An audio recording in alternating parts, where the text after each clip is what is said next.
कलुगाधारी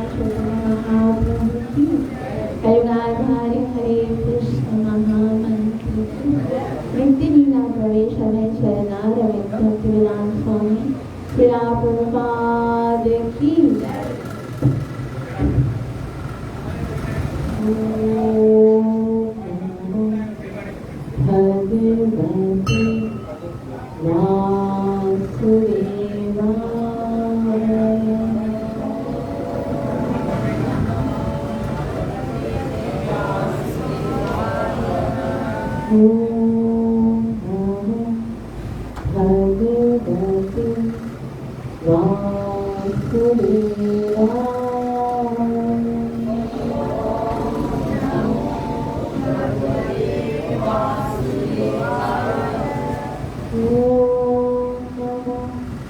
भगवती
परम सौभाग्य है कि मोहिनी एकादशी के इस अत्यंत ही परम पावन दिन में हम सब मिलकर भगवान की कथाओं को श्रवण करने के लिए और भगवान के पवित्र नाम का जप करने के लिए एकत्रित हुए।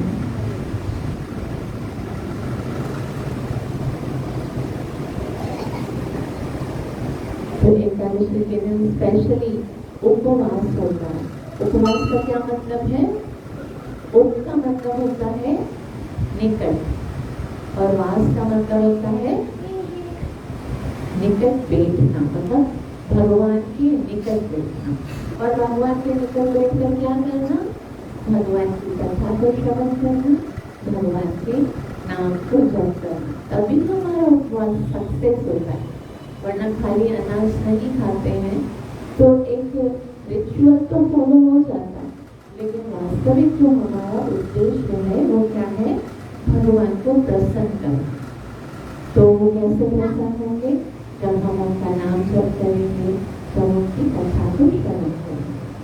तो आज हम यहाँ पर श्रीमद् भागवतम चल रहा है संस्कृति का, लेकिन आज हम श्रीमद् भगवद गीता के चैप्टर नंबर 15 को पढ़ेंगे। 15 अध्याय को हम पढ़ेंगे तो उसमें भगवान ने क्या बताया। उसे पढ़ने से पहले एक थोड़ा सा नीचे देखेंगे चैप्टर नंबर 14 का।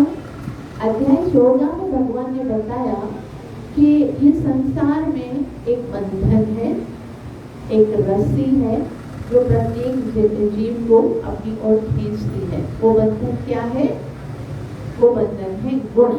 3 प्रकार के गुण होते हैं जो हर एक व्यक्ति को जकड़ के बैठे हुए हैं, और उस गुण में जो व्यक्ति होते हैं उनके क्या लक्षण होते हैं, और उन व्यक्तियों को उन गुणों के विषय में भगवान ने बताया कि सतोगुण में क्या होता है, रजोगुण में क्या होता है, तमोगुण में क्या होता है।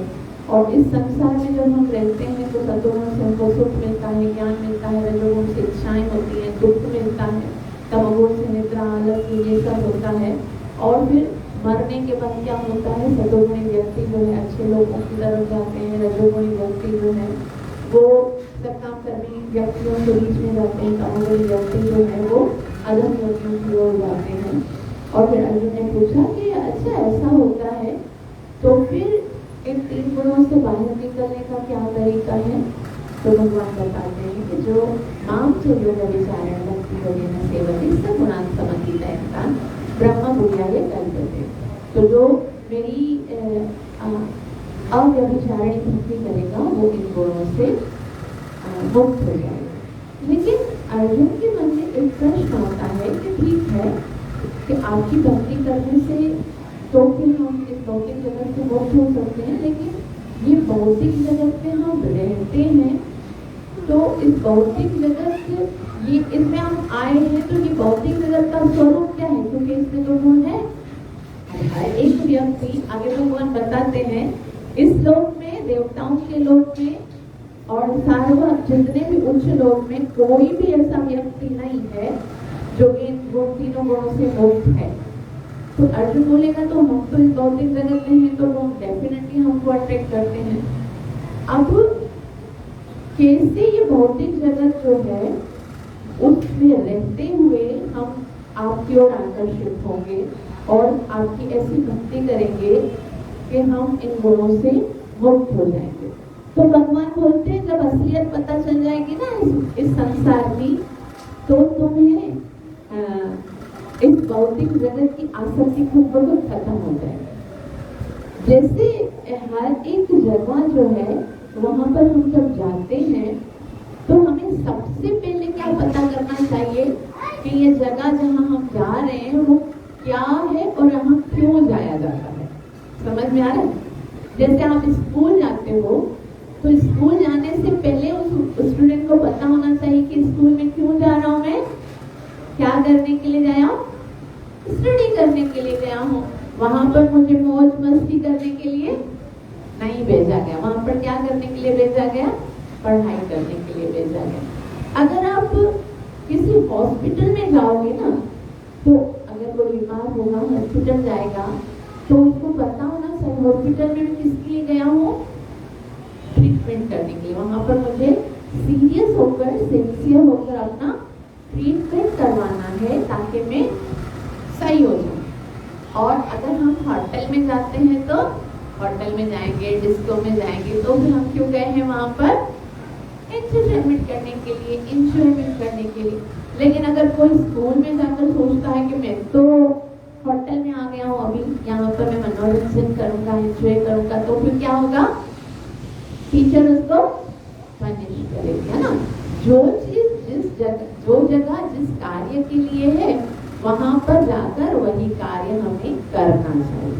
अगर हम इस बात को नहीं समझते हैं, अगर कोई हॉस्पिटल में बीमार है, हॉस्पिटल में जाता है और वहां पर वाइन विस्की या फिर सिगरेट खोल के बैठेगा, तो फिर वो रूल्स को फॉलो नहीं कर रहा है और वहां से निकाल के पागल खाने में बेच दिया जाएगा। तो ये ऐसी जगह है जहाँ पर वो ठीक होने के लिए आया और भी ज्यादा बीमार होने के कार्य कर रहा है, तो उसको रूल्स को फॉलो नहीं करेगा तो और भी नीचे की जगह पे चला जाएगा। तो ये भौतिक जगत जहाँ पर हम आए हैं, हम सोचते हैं कि हम इंटरटेनमेंट के लिए आए हैं, हम एंजॉयमेंट के लिए आए हैं। हमको लगता है दिस इज अ हॉस्पिटल और होटल। हमको लगता है ये क्या है, होटल है, एंजॉय करेंगे, घूमेंगे फिरेंगे, मजा करेंगे, दुनिया का मजा ले लो, दुनिया हमारी है, इसमें तो खाली आनंद करने के लिए आए हैं, जियो जियो मजे करो, है ना। लेकिन भगवान जिसने ये दुनिया बनाई है वो बता रहा है कि दुनिया जो है वो क्या है, एक कारागार है। कारागार का क्या मतलब होता है, जेल, है ना। अच्छा, जैसे हमने पढ़ा कि हर जगह पर एक व्यक्ति को भेजा जाता है, कोई पर्पस होता है, हॉस्पिटल में ठीक होने के लिए, स्कूल में पढ़ने के लिए, तो जेल में किसी को क्यों भेजते हैं, जेल में किसी को क्यों भेजते हैं, यस, सुधारने के लिए भेजते हैं, ताकि उधर जाएगा तो उधर पनिशमेंट भी मिलेगी और उसको अक्ल आ जाएगी, सुधर जाएगा, अच्छा बच्चा बन के बाहर जाएगा और अपराध नहीं करेगा, ऐसा है ना। तो इसीलिए अब ये एक क्वेश्चन किया जाए कि अब जैसे कराची सिटी है ना, तो एक सिटी है, उसमें बहुत सारे लोग रहते हैं, बहुत सारे लोग रहते हैं ना, उसमें एक जेल भी है। तो ज्यादा लोग कहाँ रहते हैं, जेल में रहते हैं या जेल से बाहर रहते हैं, ज्यादा लोग कहाँ हैं, जेल के अंदर ज्यादा लोग हैं या जेल से बाहर ज्यादा लोग, जेल से बाहर ज्यादा लोग। और जेल में जो है उनको कैसे काम करना चाहिए, क्या सोच के अपने कार्य करने चाहिए कि मैं जल्द से जल्द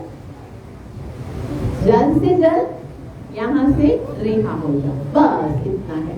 उसी तरह से हम अगर, लेकिन अगर ऐसा हो कि कोई व्यक्ति ना शुरू से जेल में हो, शुरू से जेल में ही है और उसको है ना ये पता ही नहीं है कि एक आजाद जगह भी है, एक स्वतंत्र जगह भी है, जहाँ पर सब मेरे हैं, मेरे सारे मुझसे प्यार करने वाले हैं, जहाँ पर केवल खुशियां ही खुशियां हैं, आनंद ही आनंद है, वहां पर जाकर मजा करने की जगह है, उसको पता ही नहीं होगा। तो वो क्या सोचेगा कि शायद रहने के लिए एक ही जगह है और वो कौन सी जगह है, ये जेल है, और मुझे इसी में सुख ढूंढना है, इसी में आनंद ढूंढना है, इसी में मजा करना है, क्योंकि इससे आगे की दुनिया के बारे में तो वो जानता ही नहीं है। तो हम जो यहाँ पर सब बैठे हुए ना, उनकी यही हालत है। हमको है ना यही लगता है कि ये जेल ही सब कुछ है, मजा करना है यहाँ करना है, एंजॉय करना है यहाँ करना है, आनंद ढूंढना है यहाँ ढूंढना है। आगे इस जेल से निकल के जो स्वतंत्र जगह है, जहाँ केवल आनंद है, जहाँ कोई दुख नहीं, कोई प्रॉब्लम नहीं, कोई टेंशन नहीं, कोई डिस्टर्बेंस नहीं, कोई ऑब्स्टिकल नहीं, जीवन में केवल आनंद ही आनंद है, उसके बारे में हमको पता ही नहीं है। और अगर कोई मेंढक होता है, कुएं में गिरा हुआ होता है और उसको आके कोई बताए, अरे मेंढक ये छोटा सा कुआं है और तुम उसमें इतना आनंद ढूंढ रहे हो, मैं तो बहुत बड़े तालाब में रहता हूँ। तो मेंढक को कभी पता नहीं है तालाब नाम की क्या चीज होती है, उसको पता ही नहीं है। तो बोलेगा से तुम डरे हो, आप तो पागल हो, एक मेरे कुएं से बढ़कर भी क्या कुछ हो सकता है।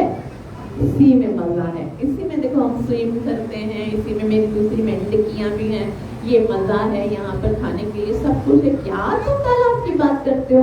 तो उसी तरह से जब हमको कोई बताता है ना, अरे हम तो इस भौतिक जगत में आनंद ढूंढने की बात कर रहे हैं, इसी में मजे की बात कर रहे हैं, एक आध्यात्मिक जगत है, वहाँ पर कृष्ण है, वो गोलोक वृंदावन धाम है, वहाँ पर इतना आनंद है, वहाँ पर कोई दुख नहीं, वहाँ पर कोई परेशानी नहीं, हमको वहाँ जाने की तैयारी करनी चाहिए। तो हमको क्या लगता है, ये तो सब पागल है, अभी जो हमें मिला है ये भौतिक जगत, उसमें के उसके सारे मजों को छोड़कर मैं उसके लिए स्ट्रगल करूं, मैं पागल हूँ क्या, यहाँ पर मजा करूँ ना, मैं यहाँ पर कितना आनंद है संसार में। तो उसको तो ये वाला ही आनंद अच्छा लगता है ना, कि यहीं पर खाओ पियो मौज करो। तो 90% लोग यहाँ भौतिक जगत में आते ना, उनको आध्यात्मिक जगत का जो कॉन्सेप्ट है ना, वो समझ में नहीं आता। वो अगर धर्म या भक्ति करते भी है ना तो वो सिर्फ इसलिए करते हैं कि यहाँ पर मजा मिले। भगवान की भक्ति करेंगे, भगवान को बोलेंगे अच्छा घर मिल जाए, अच्छी कार मिल जाए, अच्छा पति मिल जाए, अच्छा संतान मिल जाए, ये सब मिल जाए, बस भगवान और कुछ नहीं। वो तो ऐसा ही है कि कोई जेल में रहे और जेल के जेलर को बोलते बस मुझे एक अच्छा बेडरूम दे दो, अच्छा सा वार्डरोब दे दो, अच्छा सा है ना व्हीकल दे दो, एक अच्छा सा ना रहने की जगह हो, एसी वाला कमरा हो, बस मुझे बाहर निकलने की कोई इच्छा नहीं है, मुझे नहीं जाना है, यहाँ पर ही रहना। लेकिन एक बात समझने की है कि चाहे जेल हो या होटल हो या रेस्टोरेंट हो या कुछ भी हो, जहाँ पर आप आए हो वहां पर आप हमेशा के लिए नहीं आए हो। हमेशा तो केवल अपने घर में रहा जा सकता है, बाकी किधर भी आप जाओगे तो आपको वहां से कुछ समय के बाद निकलना ही पड़ेगा। आपको भले वो जगह अच्छी लगती है, मतलब होटल में रहना कितना अच्छा लगेगा, लग्जरियस है, अगर 7 स्टार होटल है, वहाँ पर टाइम टाइम पर खाना मिलता है, वहाँ पर हर चीज है, स्विमिंग पूल है, जिम है, ये वो है, इतना कुछ है, तो होटल में कितना पसंद लगेगा कि भाई हमको कुछ काम भी नहीं करना पड़ता, कितना अच्छे से हम लोग रहते हैं। तो क्या वहाँ पर हमेशा रहोगे? आखिर तो आपका जो टाइम पीरियड है वहां पर खत्म हो जाएगा, फिर आपको किधर जाना पड़ेगा?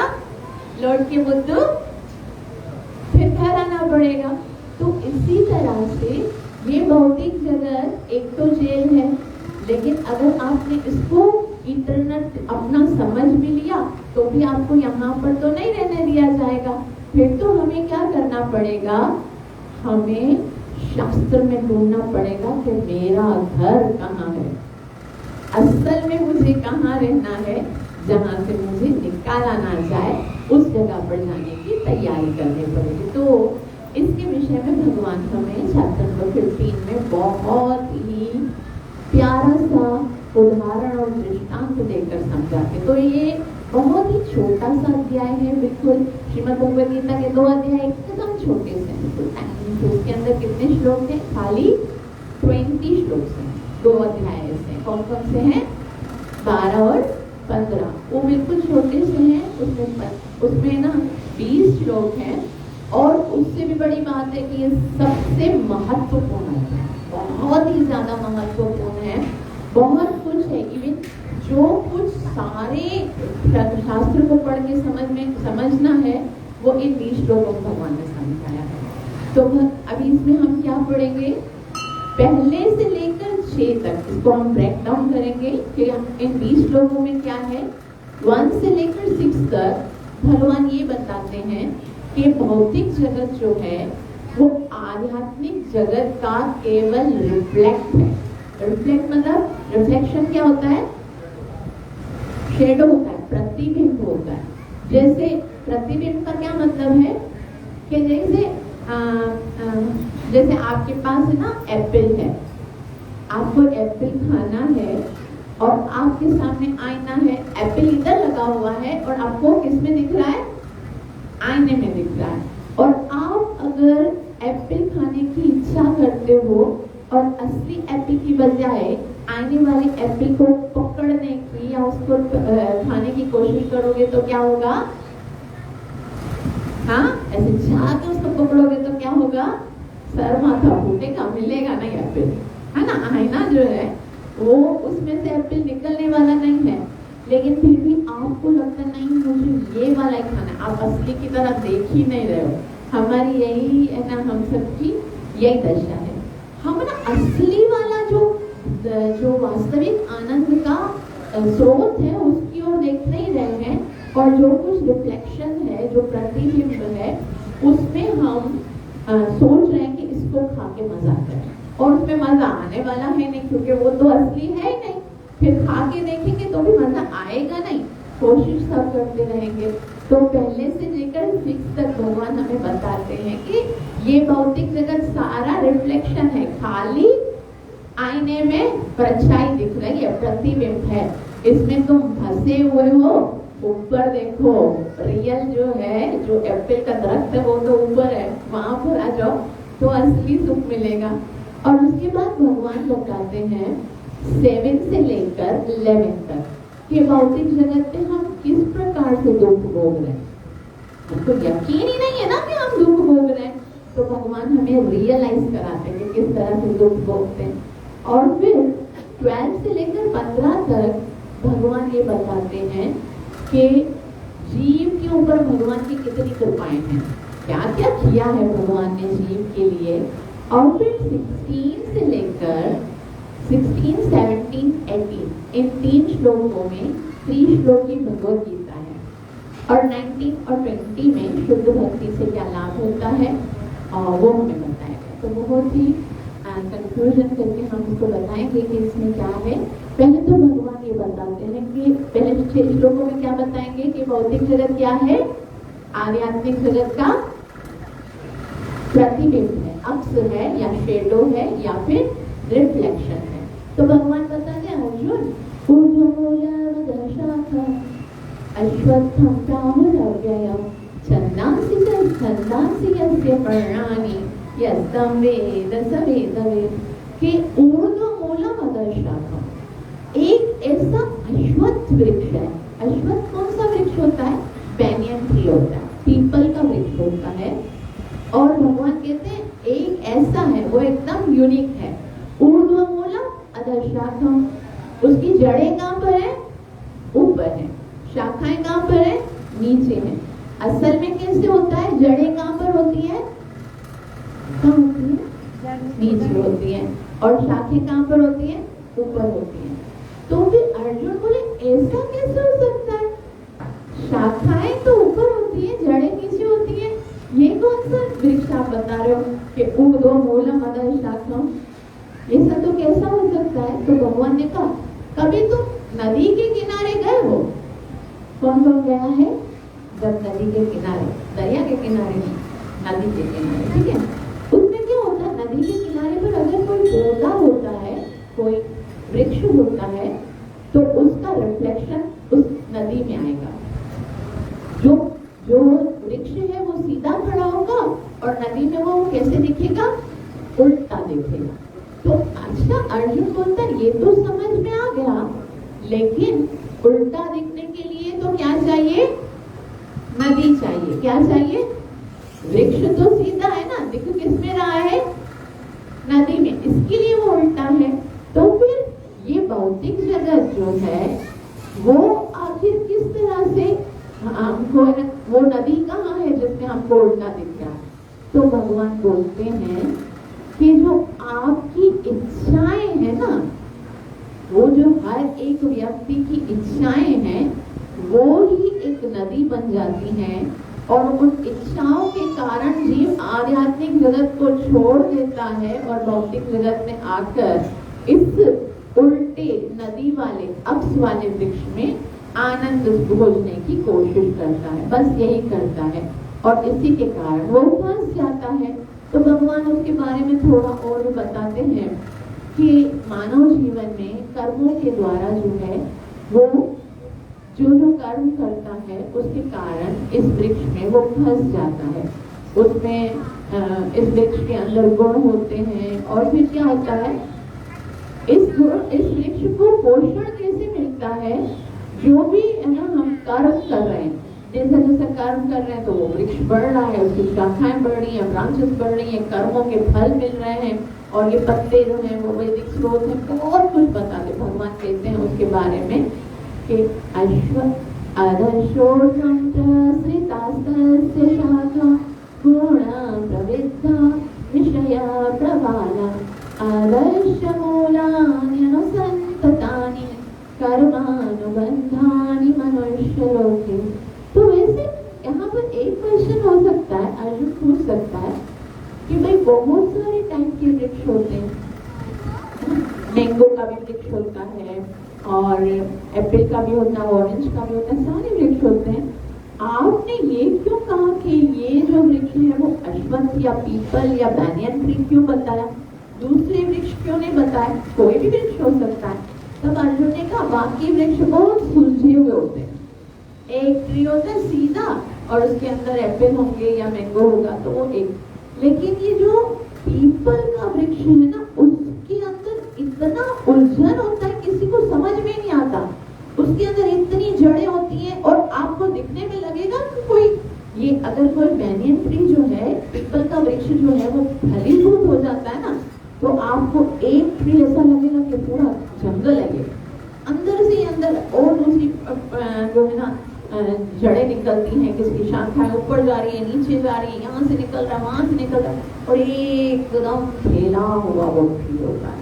तो उसी तरह से ये जो आपको मैंने बताया ना वृक्ष, ये जो भौतिक जगत है वो कोई सीधा सीधा एक वृक्ष की तरह नहीं है, बल्कि ये बहुत ही कॉम्प्लिकेटेड है, बहुत कॉम्प्लिकेटेड है। उसके ऊपर भी पत्ते हैं, उसमें क्या शाखाएं ऊपर भी हैं, नीचे भी हैं, प्रकृति के 3 गुणों द्वारा ये पोषित हो रहा है, इसमें टहनियां हैं, इंद्रिय विषय हैं, इस वृक्ष की जड़ें नीचे भी जा रही हैं, ऊपर भी जा रही है, तो बहुत कॉम्प्लिकेटेड है। तो फिर अर्जुन ने बोला कि मुझे ना सही तरह से समझा भौतिक जगत में कैसे है, पूरा पूरा समझा दो। भगवान कहते न रूपमस्येह तथोपलभ्यते न तन्नान्तो न चादिर्न च सम्प्रतिष्ठा अश्वत्थमेन सुविरूढमूलम् असंगशस्त्रेण दृढेन छित्त्वा। इस भौतिक जगत में ऐसी कोई चीज नहीं है, इसका कोई उदाहरण नहीं है, मैं तुमको बता ही नहीं सकता। न रूपमस्येह तथोपलभ्यते। तो बोला अच्छा ये शुरू कहाँ से होता है, खत्म कहाँ पर होता है, ये बता दो। भगवान बोलते नान्तो न चादिर न च सम्प्रति, इसका कोई अंत नहीं है, इसका कोई आदि नहीं है। ये जो भौतिक जगत प्रकृति कब से आई है, भगवान बोलते हैं जब से मैं हूँ तब से प्रकृति है, जब से मैं हूँ तब से जीव है। इसका कोई डेट फिक्स नहीं है कि इतने से लेकर तब तक है, इसका कोई आदि नहीं है, इसका कोई अंत नहीं है। और सुविरूढ़ मूल उसका इतना सुविरूढ़ है, उसकी जड़ें इतनी शक्तिशाली हो गई हैं। भगवान अर्जुन बोलते हैं मैं तो बहुत थक गया, मुझे समझ में नहीं आ रहा है, ये बहुत रहस्यमय है, इसको समझना बहुत कठिन है।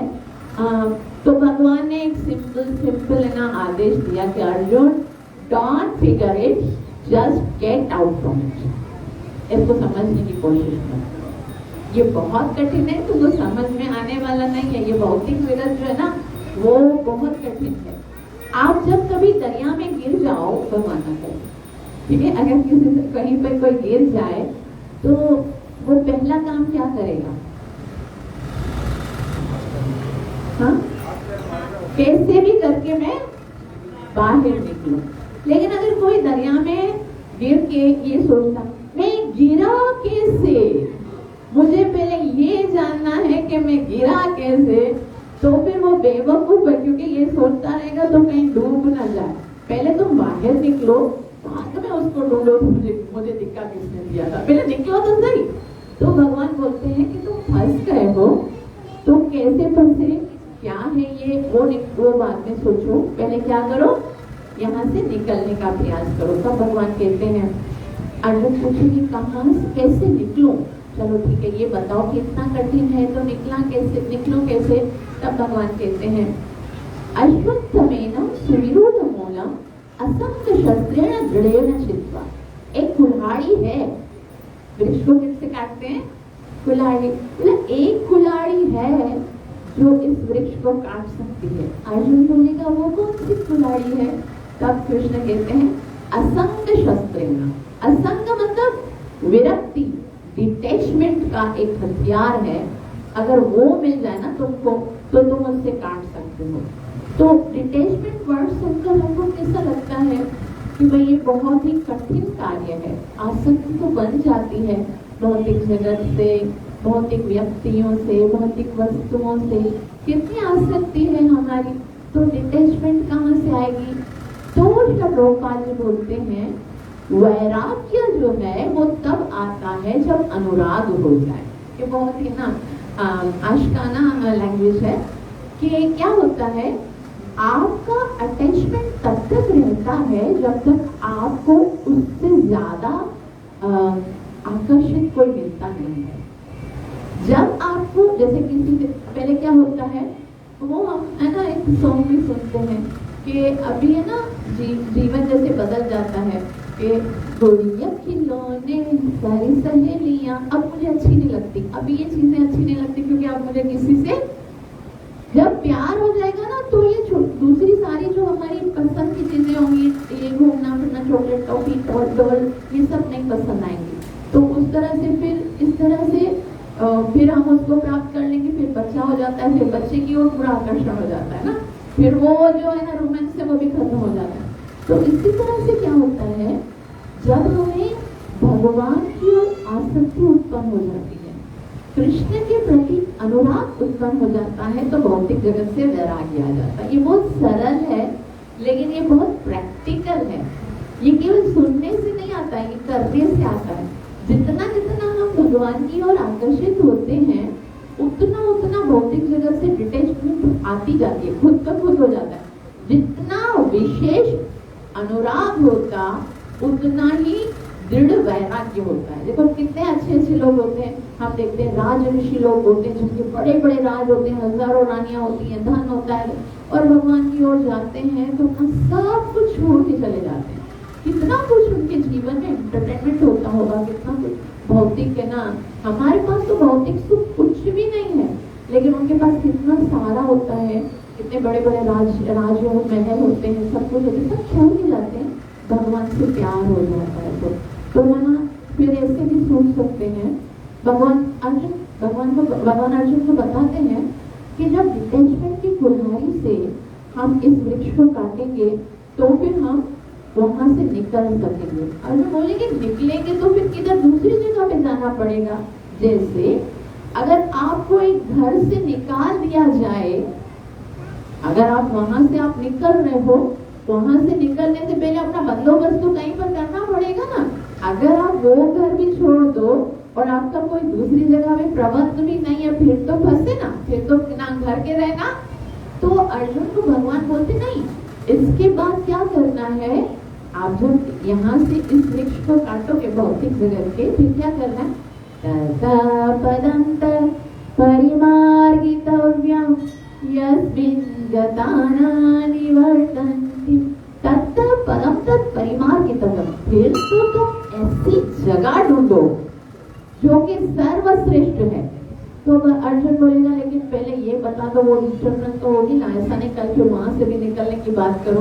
भगवान बोले यस्मिन् गताना विवर्तन्ति भूयः, वो तो इटर्नल शाश्वत तुम्हारा अपना है, वहां जाने के बाद वापस भौतिक जगत में आना ना पड़ेगा। तो बोला वहां पर कोई होगा, जैसे यहाँ पर हमारे सब लोग हैं, मुझसे प्यार करने वाले माता पिता है, मेरी पत्नी है, मेरी संतान है, सब है, वहां पर कौन होगा? तब बोलते हैं ये सब तो हमारे कर्मों के अनुसार हमें मिले हैं, लेकिन वहां पर कौन है?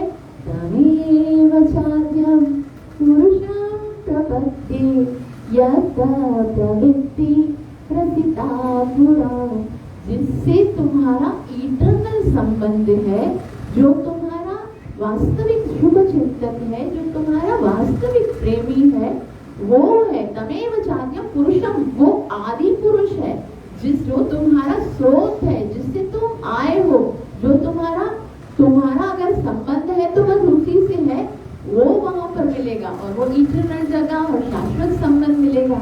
अर्जुन बोले अच्छा, ये तो बहुत अच्छा बताया, ये तो बहुत अच्छी है जगह, लेकिन हर जगह पर जाने के लिए तो कुछ योग्यता चाहिए होगी।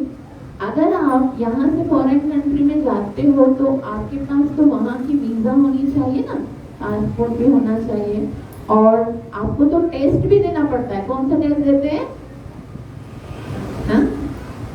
आईएस टेस्ट होता है ना, एग्जाम देना, टेस्ट देना पड़ता है। उसके बाद वहां पर जाते हैं। तो क्या आध्यात्मिक जगत में जाने के लिए भी कोई योग्यता चाहिए होगी? क्या उसके लिए भी कोई क्वालिफिकेशन? भगवान बोलते हैं हाँ। तो फिर भगवान क्या बताते? देखो ये सब हमें जानना है, ये हमारे लिए, खाली अर्जुन के लिए नहीं है, हमें क्योंकि भगवान के पास जाना है ना, तो हमें कौन कौन सी चीजों को अपने अंदर ना क्वालिफिकेशन अपने अंदर चाहिए। तो भगवान कहते हैं निर्माण मोह जित संग दोषा आध्यात्म नित्या विनिवृत्त कामं द्वन्द्वैव मुक्ताः सुख दुःख संग गच्छन्त्य मूढाः पदमव्ययम्। पहली जो क्वालिफिकेशन जगत में जाने की, वो क्या है? निर्माण मोह, मतलब झूठी प्रतिष्ठा, झूठा जो मोह है, आडंबर है, अपने लिए मान की इच्छा है, निर्माण होना चाहिए कि मैं कौन हूँ, मेरा सम्मान क्या हो, मैं तो भगवान का दास हूँ। पहली क्वालिफिकेशन, अपने आप को छोटा समझना, मान की इच्छा नहीं होनी चाहिए, और यही होना चाहिए कि दूसरों का सम्मान करें, लेकिन अपने लिए मान की इच्छा नहीं होनी चाहिए, दूसरों को आदर दें। ये सबसे पहली ये ना जो योग्यता है वो है झूठी प्रतिष्ठा, सम्मान की इच्छा नहीं होनी चाहिए। और क्या? जित संग दोषा। संग दोषा क्या है? वो जो आपको भगवान से दूर करती है, उन सारी चीजों से खुद को दूर करना है। मतलब इसको बोलते हैं प्रतिकूल है ना वर्जिता, यानी संगति जो है वो ही आपको भगवान के करीब लेके जाती है, संग जो है वो ही आपको भगवान के दूर लेके जाता है। अगर हम भक्तों का संग करेंगे ना तो हम भगवान के निकट जाएंगे, और हम अभक्तों का संग करेंगे ना तो हम भगवान से दूर हो जाएंगे। इसलिए सब कुछ छोड़ दो, भले आप भक्ति करने में अगर और कुछ भी आनंद नहीं आता ना, सब छोड़ दो, लेकिन एक काम कर, कभी भी जीवन में नहीं छोड़ना, भक्तों की एसोसिएशन कभी भी मत छोड़ना। ये भक्तों की जो एसोसिएशन है वो कभी ना कभी आपको भगवान की ओर लेकर ही आएगी। एसोसिएशन का मतलब ये नहीं कि खाली उनके घर पे रहो और उनका मत्था खाओ, उनका टाइम वेस्ट करो, नहीं, उनकी जो बातें हैं उनको सुनो और उनको स्वीकार करो, इसका मतलब होता है संग। संग का जैसे स्कूल में हम जाते हैं, कॉलेज यूनिवर्सिटी में जाते हैं, तो संग तो आते तो हम कितने सारे लोगों के संपर्क में हैं, सबके साथ हाय हेलो होती है, सबके साथ मिलकर हम असाइनमेंट्स करते हैं, प्रोजेक्ट्स करते हैं, लेकिन वास्तव में एसोसिएशन किसके साथ किए? जो मेरा बेस्ट फ्रेंड है ना, जिसके जो है ना, जिसके साथ हम आदान प्रदान करते हैं, उसकी आदतें हम एक्सचेंज करते हैं, एक दूसरे की बातें शेयर करते हैं, एक दूसरे को समझने का प्रयास करते हैं। तो इस तरह से भक्तों का जो है वो हमें संग करना है। और आध्यात्म नित्या, और ये हमेशा याद रखना है, ये क्वालिफिकेशंस हैं आध्यात्मिक जगत में जाने की। उसमें हमेशा याद रखना है कि मैं ये शरीर नहीं हूँ, मैं आत्मा हूँ और भगवान का अंश हूँ। जब ये याद रहेगा तो भौतिक जगत से बहुत जल्दी डिटैचमेंट होगा। जब भी हम ये भूल जाते हैं तभी संसार अच्छा लगता है। और विनिवृत्त कामा, विनिवृत्त कामा मतलब जो भी भौतिक जगत की वस्तुएं हैं और इच्छाएं हैं उनको छोड़ना, ये प्राप्त कर लूँ, ये इच्छाएं जब तक होगी मन में तब तक संसार से अट्रैक्शन खत्म नहीं होगी। और फिर द्वंद्वैव मुक्ता सुख दुख संग है, जो कुछ सुख दुख जो भी द्वंद्व है उनसे हमें मोह है। जो भी आ रहा है, चाहे सुख है या दुख है, कर्मों के अनुसार आ रहा है तो उसको स्वीकार करना है। और जो ऐसा हो जाएगा, अमूढ़ा, मूढ़ा का क्या मतलब होता है? बेवकूफ। और अमूढ़ा मतलब जो ज्ञानवान होता है, जो बुद्धिमान होता है ना, जो ज्ञानवान होता है वही ये सारे कार्य कर सकता है। हमारे मतलब हर किसी के बस की बात नहीं है कि वो इस तरह से आध्यात्मिक जगत में जाने के लिए पहले प्लानिंग करे कि अब ये सारी वक्त जो है ना योग्यताएं मुझे अपने अंदर डेवलप करनी है और भगवान के नाम जानना है। फिर भगवान से अर्जुन पूछेंगे, इतनी सारी क्वालिटीज अपने अंदर डेवलप करनी पड़ेगी, तो मुझे ये बताओ कि वो धाम है कैसा। अभी जैसे आपको अगर अमेरिका जाना है और आपको पता चलेगा भाई उसके लिए आपको इतना सब कुछ करना पड़ेगा, ग्रीन कार्ड लेना पड़ेगा, वीजा लेनी पड़ेगी, इतने सारे पैसे खर्च करने पड़ेंगे, तो आप बोलोगे ना भाई पहले बताओ तो सही है कैसा, मुझे पता ही नहीं है अमेरिका कैसा है और फिर मैं उसके लिए तो मेहनत ही नहीं करूंगी। तो फिर भगवान बोलते हैं, भगवान को अर्जुन बोलते हैं, इतनी सारी मेहनत करनी तो बताओ तुम्हारा काम है कैसा। तब भगवान कहते हैं, न तद्भासयते सूर्यो न शशांको न पावक यद्गत्वान निवर्तन्ते तद्धाम परमं मम। बोला ये भौतिक जगत जो है ना वो अंधकार है, ये भौतिक जगत अंधकार से भरा हुआ है। इसके अंदर अगर सूर्य और चंद्रमा ना होते ना तो फिर यहाँ पर हम कुछ नहीं देख सकते। हम आंखों से थोड़े देखते हैं, आंखों से नहीं दिखता है, हमको रोशनी से दिखता है। अभी पूरा अंधकार हो जाए, सूर्य चंद्रमा नहीं हो, इलेक्ट्रिसिटी नहीं हो, लाइट किसी प्रकार की नहीं हो, हमको कुछ भी नहीं दिखेगा, आंखें तो तब भी होंगी ना। तो भगवान बोलते हैं कि हमारा जो मेरा जो आध्यात्मिक जगत है ना वो स्वयं प्रकाशमान है, वो तो उसमें ना अंधकार नहीं है, अज्ञान नहीं है, उसमें कुछ भी दुखमय नहीं है। अज्ञान का मतलब होता है दुख और अंधकार का मतलब होता है दुख, तो वहां पर केवल आनंद ही आनंद है। और वो स्वयं न सूर्य न शशांक को, उसको न चंद्रमा की जरूरत है और ना ही सूर्य की जरूरत है। तो भगवान अर्जुन बोलते हैं तो क्या फर्क पड़ता है, वहां पर सूर्य चंद्रमा की जरूरत नहीं है, लेकिन यहाँ पर है तो सही ना, रोशनी है तो सही, तो यहीं पर मजा करें। लेकिन भगवान बोलते नहीं, ये और उसमें जो बेस्ट जो वास्तविक जो अंतर है वो क्या है, यद गत्वा न निवर्तन्ते तद्धाम परमं मम, यहाँ पर तुमको रहने दिया ही नहीं जाएगा, भले तुमको कितना ही पसंद लगता है तुमको निकाल दिया जाएगा, और मेरा धाम कैसा है वहां से तुमको कभी भी निकालना पड़ेगा। लेकिन अर्जुन बोलेगा कि मैं वहां पर मतलब मैं वहां पर अगर दूसरा जो धाम है, तुम्हारा जो धाम है, वो मैं कैसे समझूं कि मेरा है, वो मेरा घर है, वहाँ मेरा अधिकार है, वो मैं कैसे समझूं। जैसे आपको अगर कोई बच्चा घर से निकल जाता है तो पिताजी कैसे बोलेंगे, भाई तुम्हारा घर है, तुम्हारी मिल्कियत है, तुम मेरे बेटे हो, तुम मेरे पास आ जाओ, अपने घर नहीं हो, क्यों तुम रोड पे सड़कों पे धक्के खा रहे हो।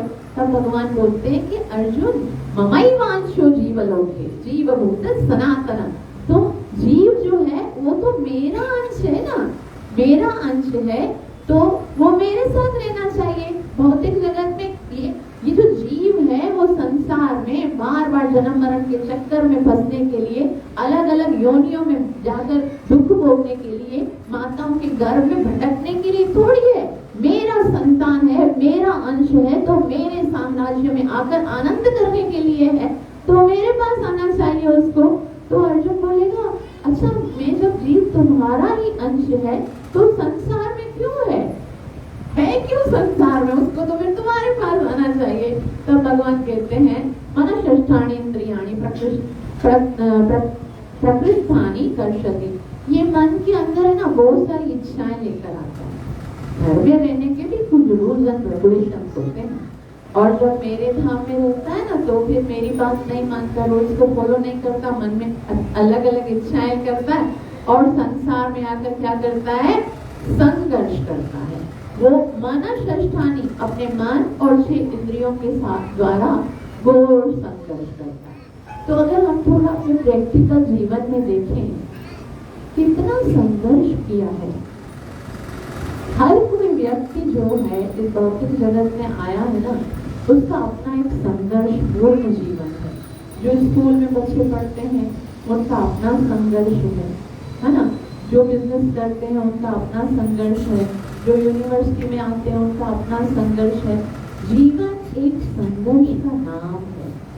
हम हर वक्त अपने आप को थका देते हैं केवल वो वस्तु प्राप्त करने के लिए जिसको हम अचीव करना चाहते हैं। जीवन में केवल ही संघर्ष है। और दूसरी उससे ज्यादा खतरनाक बात क्या है, अचीवमेंट के बाद भी कोई आनंद नहीं है। अचीवमेंट जो बच्चा सोचता है मैं मैट्रिक कर लो तो सुखी हो जाऊंगा, मैट्रिक का जब उसको सर्टिफिकेट मिलता है तो संघर्ष खत्म थोड़ी होता है, वो कॉलेज के लिए परेशान होता है, कहीं कॉलेज में एडमिशन मिल जाए। कॉलेज कंप्लीट करने के बाद जब उसको एंट्री टेस्ट सर्टिफिकेट मिलता है तो एंट्री टेस्ट के लिए परेशान होता है कि कहीं यूनिवर्सिटी में मुझे दाखिला मिल जाए जहाँ पर मैं आगे एजुकेशन प्राप्त करूं। यूनिवर्सिटी कंप्लीट करके मास्टर्स करता है तो अपनी डिग्रियां अपनी सीरीज लेकर घूमता है कि कहीं मुझे अच्छी जॉब मिल जाए तो मैं वहां पर है ना, वहां से अच्छा धन मुझे प्राप्त हो जाएगा। और फिर वो जब जॉब भी उसको मिल जाती है फिर सोचता है कि कोई अच्छी लड़की मिल जाए तो मैं उसके साथ विवाह करूंगा तो मैं सुखी हो जाऊंगा। लड़की के साथ विवाह हो जाता है, विवाह होने के बाद जीवन कैसा होता है वो तो सब विवाहित जानते हैं कि कितना सुख है उसके अंदर। और सबसे बड़ा वो सोचता है कि बच्चा पैदा हो जाएगा सुखी हो जाऊंगा, और उससे फिर जिंदगी में कुछ खुशी के नाम की चीज नहीं रहती। बच्चे के लिए सारा जीवन परेशान रहते हैं। जब तक बच्चा बड़ा होता है उसकी स्टडी, उसके बाद उसकी एजुकेशन, उसके बाद उसका फ्यूचर, उसके बाद उसको कैसे है ना आगे अपने जीवन के लिए आगे बढ़ाना है, उसका शादी करना है, विवाह करना है, करते करते मर जाता है जीव, कभी सुखी नहीं है। सुख है ही नहीं, केवल स्ट्रगल है, केवल संघर्ष है। अगर ये भगवान, आप खाली एक सेकेंड के लिए सोच लो कि अगर संसार में भगवान का नाम नहीं होता, भगवान की भक्ति नहीं होती, कृष्ण नहीं होते, तो ये संसार केवल और केवल दुख होता था। इसीलिए तो कहकर गए सयाने, नानक दुखिया सब संसार सुखिया, सोचो नाम आधार। कुछ भी नहीं है संसार एक संघर्ष के अलावा। और दुख की बात क्या है, संघर्ष के बाद अचीवमेंट पर भी सुख नहीं। जो जिसने सोचा है कि ये मिल जाएगा, मैं सुखी हो जाऊंगा, मिलने के बाद भी नहीं होता है, संघर्ष बढ़ता जाता है। तो भगवान कहते बेचारा क्या करता है, वो संघर्ष करता रहता है। तो अर्जुन बोलेंगे संघर्ष तो सभी करते हैं, परंतु ज्यादातर तो जानते ही नहीं है कि हम संघर्ष कर रहे हैं। दुख की बात तो ये है ना कि सब कोई दुखी है, सब कोई परेशान है, और वो कोई, उनको खबर ही नहीं कि मैं संघर्ष कर रहा हूँ। तो भगवान बताते हैं शरीरम यदवाप्नोति यत्क्रामतीश्वरः गृहीत्वैतानि संयाति वायुर्गन्धानि वाशयात्। ये संघर्ष कैसे होता है, हमको तो अभी जो हमने पढ़ा ना, मरने तक की कहानी, जन्म से लेकर मरने तक का संघर्ष है ना।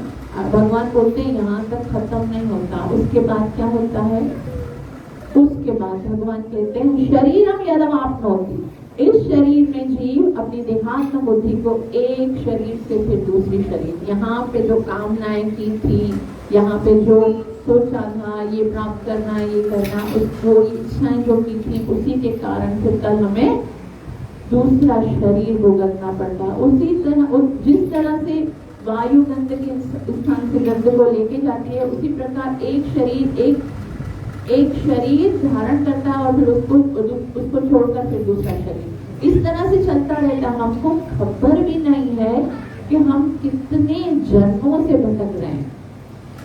ये केवल एक जन्म की बात भी होती ना कि ठीक है ये जन्म खत्म हो जाएगा तो कहानी खत्म हो जाएगी, ये कहानी खत्म नहीं होगी। ना जाने कितने दफा हम मनुष्य बन चुके हैं, ना जाने कितने दफा हम जानवर बन चुके हैं, पशु पक्षी कीड़े कीट पतंग, ना जाने कितनी दफा बन के दुखी होते होते होते होते आज वापस से अवसर मिला है, और उसको भी अगर हम खो देंगे तो कोई गारंटी नहीं है कि वापस पता नहीं कब तो मिलेगा। तो कितना सीरियस मैटर है ये कि हमको सीरियस होकर ये सोचना चाहिए कि हमको क्या करना है, हमको अब छूटना है, अब इस संघर्ष से छूटना है। तो कैसे छूटूंगा, तो भगवान बोलते हैं, अर्जुन बोलते हैं ये तो बेचारे इतने परेशान है, वाकई में आप बता रहे हो कि एक शरीर, पहले तो इस संसार में संघर्ष है, फिर दूसरा शरीर उसमें संघर्ष, तीसरे शरीर में टेंशन ही परेशान है जीव के लिए। आप तो भगवान हो, आप तो करुणामयी हो, ये कृष्णा करुणा सिंधु। तो इन बेचारे लोग जो हमेशा संघर्ष करते हैं, उन पे दया नहीं आती, उन पे कुछ करुणा नहीं आती। तुमको करुणा करनी चाहिए ना, तुम तो इतने परेशान लोग हैं, हमेशा दुखी हैं, उनके लिए तुमने क्या किया, तुमने क्या किया। कभी कभी उनके भगवान से पूछते हैं या माता पिता से पूछते हैं, भगवान तो बहुत दूर की बात है, कभी कभी संतान माता पिता, आपने मेरे लिए किया क्या है, आपने तो मेरे लिए कुछ किया ही नहीं है। वो माँ जब वो पैदा हुआ था, उसको जब 9 महीने घर में रहकर उसको निकाला, और उसके बाद उसको जब अपना पोटी साफ करना नहीं आता था, उसको साफ करके उसको स्नान कराया, उसको खिलाया, दूध पिलाया। अगर ये सब नहीं करता तो वो अब इस बात को बोलने जैसा होता कि आपने मेरे लिए क्या किया है। और उसी माँ को सिखाते हैं, जिससे बोलना सीखा उसी से बताते हैं उसने कि भाई मदर डे पे तुम्हें गिफ्ट इसलिए नहीं दिया क्योंकि डॉटर डे पे तुमने मुझे गिफ्ट नहीं दिया था। तो ये है कि हमको लगता है कि हमारे लिए क्या किया है हमने। पेरेंट्स जितना अपने संतान के लिए करते हैं, क्या एक केक कटवा के मदर डे पे वो उसका जो प्रतिफल दे सकते हैं क्या, लेकिन फिर भी, और इससे भी ज्यादा भगवान ने हमारे लिए क्या किया हम सोच सकते हैं। हम सोच सकते हैं कि भगवान जो है उसने क्या किया है, तो भगवान बताते हैं कि मूर्ख ना तो समझ पाते हैं कि किस प्रकार हम ये इस संसार में रह रहे हैं, किस प्रकार से जी रहे हैं, किस प्रकार से हमें भगवान की करुणा प्राप्त हो रही है, ये मूर्ख लोग नहीं समझ पाते हैं। तो अर्जुन बोलता है ठीक है, तुम ये बताओ कि आप ही बता दो, लोग नहीं समझते तो आप ही बता दो कि क्या क्या करते हो तुम संसार के लिए। तो भगवान कहते हैं, बहुत ही सुंदर श्लोक है, भगवान ने हमारे लिए क्या किया है, जनरली हम सबके लिए भगवान ने क्या किया। भगवान कहते हैं, यदादित्यगतं तेजो जगद्भासयतेऽखिलं यच्चन्द्रमसि यच्चाग्नौ तत्तेजो विद्धि मामकम्। अर्जुन, तुम समझते हो कि इस भौतिक जगत में कोई भी व्यक्ति सूर्य प्रकाश के बगैर नहीं जी सकता।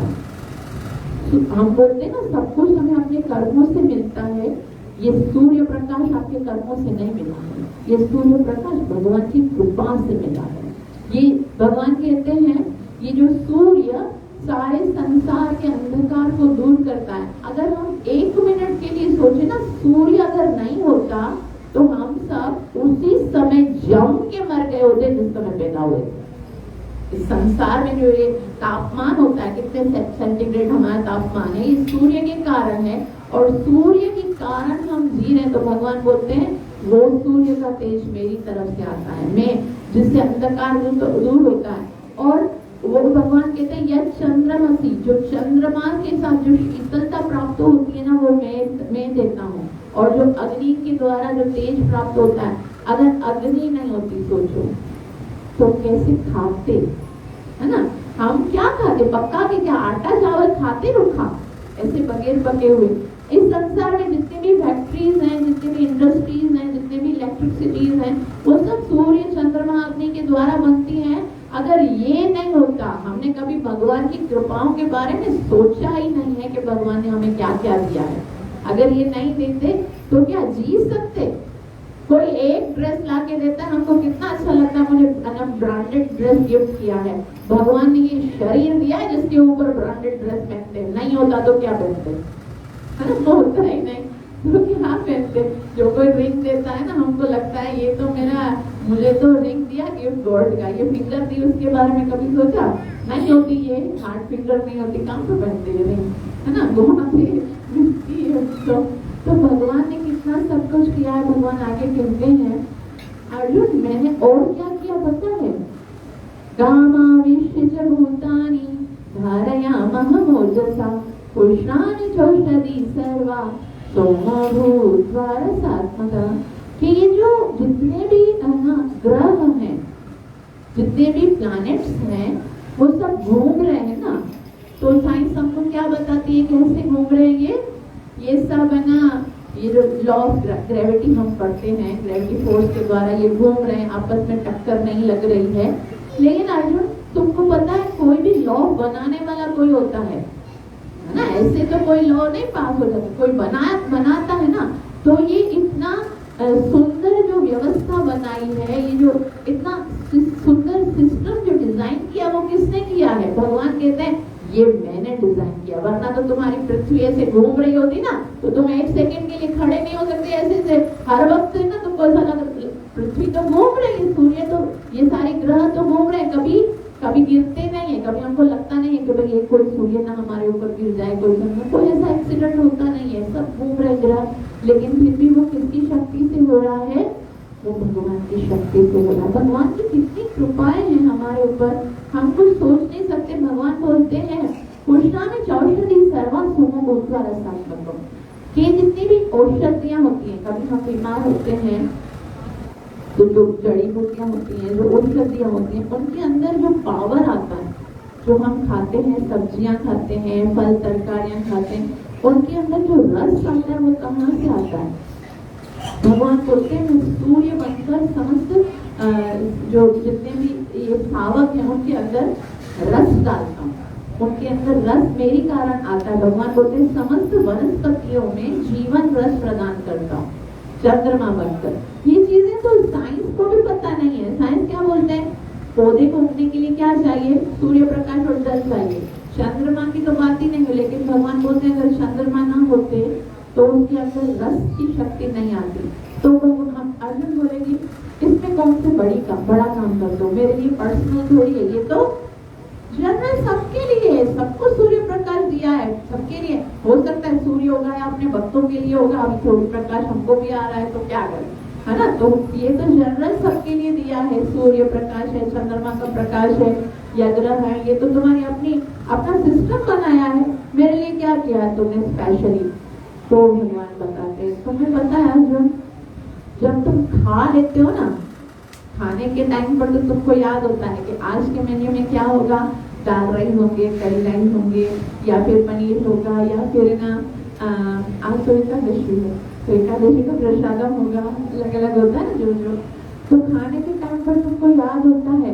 यहाँ तक जाने के बाद तुम्हें पता है वो सारा सिस्टम किसने बनाया है कि वो जो जितनी जो वास्तविक वस्तुएं होती हैं, जितनी एनर्जी की चीजें होती हैं, उन सब खाने को ब्लड बना के आपकी रगों में कौन डालता है, और जो फालतू चीजें उनको वापस निकालने का काम कौन करता है, वो बाहर। जो आप कभी किचन में देखो, जब हम कुकिंग करते हैं, कटिंग से लेकर पकाने से लेकर खाने के टाइम पर कितनी गंदगी होती है ना, कटिंग करते हैं उसकी गंदगी होती है, पकाने की गंदगी होती है, फिर खाते हैं, पूरा किचन करना होता है। उसके साफ करने के लिए तो हम लोग घर पे मेड रखते हैं, लेकिन इतना कुछ हम खाते हैं, फिर खाना खाएंगे, फिर फ्रूट खाएंगे, फिर ना डिजर्ट खाएंगे, फिर ना ड्रिंक्स पिएंगे, ये सब अंदर जाकर गंदगी जो हो रही है उसकी सफाई के लिए किसी ने मेड रखी है। उन सबको बचाना है। अगर आज डाइजेस्ट नहीं हुआ तो फिर आप कुछ खा भी नहीं सकोगे, उन सबको डाइजेस्ट भी तो करना है, उसके लिए कभी किसी ने कोई एफर्ट दिए हैं। भगवान बोलते हैं अहम वैश्वानरो भूत्वा प्राणिनां देहमाश्रितं प्राणापान समायुक्तं पचाम्यन्नं चतुर्विधम्। अर्जुन में वैश्वानर अग्नि बनकर सबके